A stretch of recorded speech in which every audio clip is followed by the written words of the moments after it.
Now, there's been a major flare-up in violence between Armenia and Azerbaijan in the disputed Nagorno-Karabakh region. Armenia's defense ministry spokesman tweeted out these images, apparently showing Azerbaijani tanks being destroyed. Azerbaijan says it's launched a large counter-offensive along the front line. The region has declared martial law and the mobilization of its male population. Nagorno-Karabakh is internationally recognized as part of Azerbaijan, but it's controlled by Armenian forces.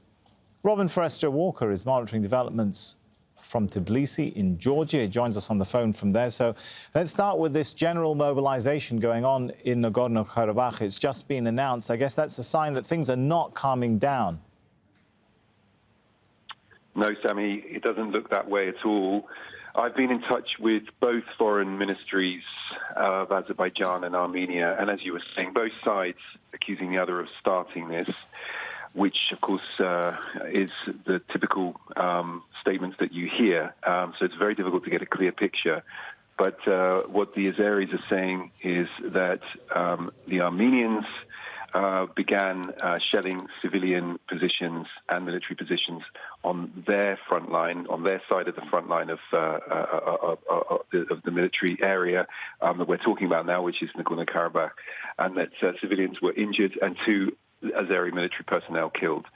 What the Armenians are saying is that the Azeris launched a full-scale attack on their positions, including the regional capital, Stepanakert, which is a very significant development because Stepanakert was not targeted during the last time there was a major conflict there, the 4-day conflict in 2016, I believe.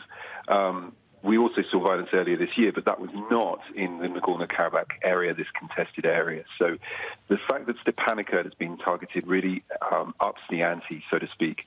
The Azeris have not confirmed whether or not they did strike Stepanakert, but that is a very serious cause for concern. And as you were showing there, the Armenians,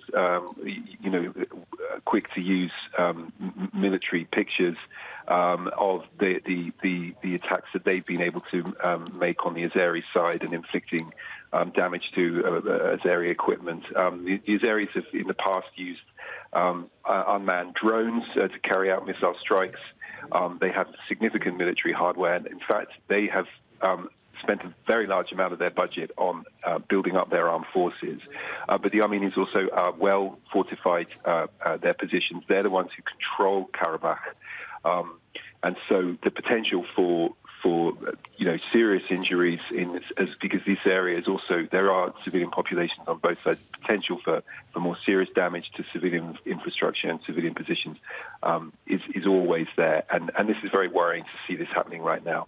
Oh, that segues into my next question for you, Robin, because in the past when we've seen conflict, it has sparked massive casualties in the civilian population, an exodus of people leaving the region. What is the humanitarian situation?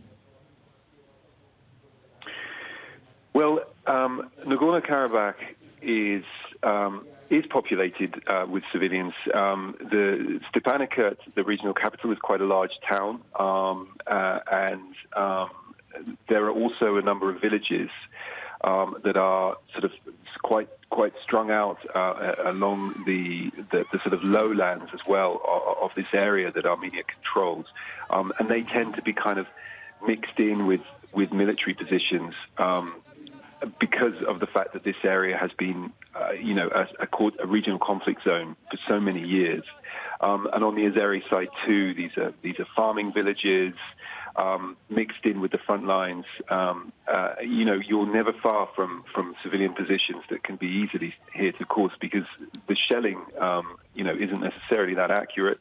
Although when we had a flare-up back in July this year, the emphasis that both sides were trying to portray with this was all about targeted, use of very sophisticated weapons, often.